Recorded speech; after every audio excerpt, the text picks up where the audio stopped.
Hi guys, for today's ganap, magluluto tayo ng ulam ngayong hapon. So habang ilalagay natin ang mantika sa konti lang, ay nga pong kawaling ito ay nabili ko sa TikTok na aking katrabaho. Binili ko daw sa kanyang shop. And so habang pinapainit natin ang mantika dun sa non-stick, so ilagay na natin ang bawang. Dahil wala akong mahanap na sibuyas, walang sibuyas sa rep, hindi ko na nalagyan ng sibuyas. Mahal din naman. Dahil ng bawang, sarap din naman ang bawang. Yan, habang sinusunod ko yung bawang, mahinaan natin ng apoy.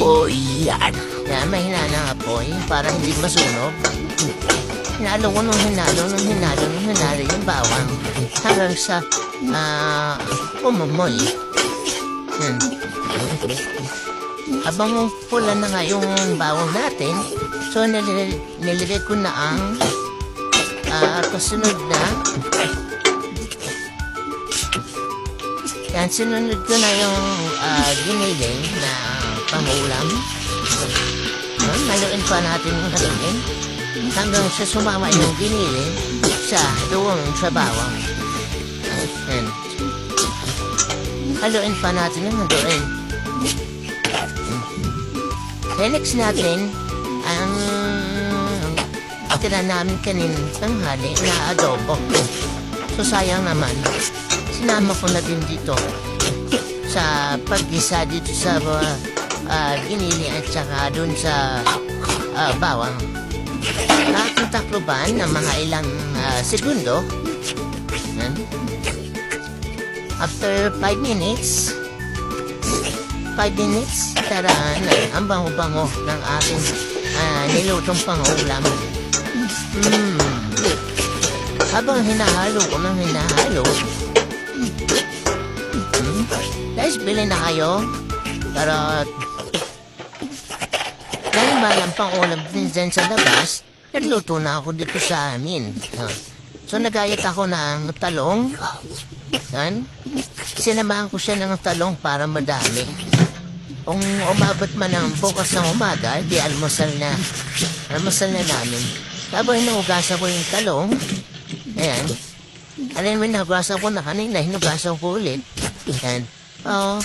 Nakanaisa-isa ko yung talong na ginayat. Dalas-dalas na, gutom na. Ipanakain. So yan na guys, habang hinahalo ko yung talong doon sa pangulam, naamoy ko yung bango ng karne na giniling. Yan. Then natin yung konting toy. Palalagan natin ng konting Silver Swan soy sauce. Yan, baka naman Silver Swan, panti lang. Kasi baka mapala, hindi na natin makain yung nilutoong pangulam. Yan, ang bango-bango. Adobo, parang adobo na pinalabasan nito. Ang bango ng pangulam. Ayan, kulang na nga lang ay mainit na kanin.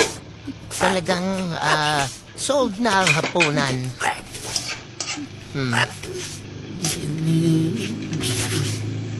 Sold na ang hapunan. Talong na may giniling na pakasarap. So susunod binagoong nga naman ang aking luluto. And yan.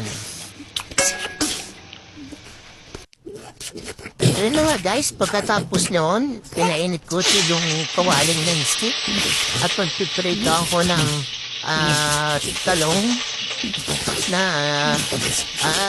ang talong na ito ay bigay din ng kahiran. So salamat sa mga nagbibigay sa amin ng pang-ulam, sponsor namin mga kahanggan. Talaga namang kapabait ng mga kahanggan namin dito. Sana all. Ayan.